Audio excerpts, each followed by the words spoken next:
দিয়াবাড়ির মধ্যে সবচেয়ে বড় গরু নাকি? হ্যাঁ, এই মডেলের মধ্যে দিয়াবাড়ি সবচেয়ে বড় গরু। সবচেয়ে বড় গরু।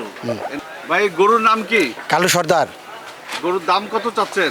11 লক্ষ টাকা। কত চাচ্ছেন? 11 লক্ষ। 11 লক্ষ টাকা বিক্রি হবে এটা? ইনশাল্লাহ আশা করা যায়। কাস্টমার পাচ্ছেন? পাচ্ছি। এই গরুর ওজন কতটুকু হবে? প্রায় 1000 কেজির উপরে।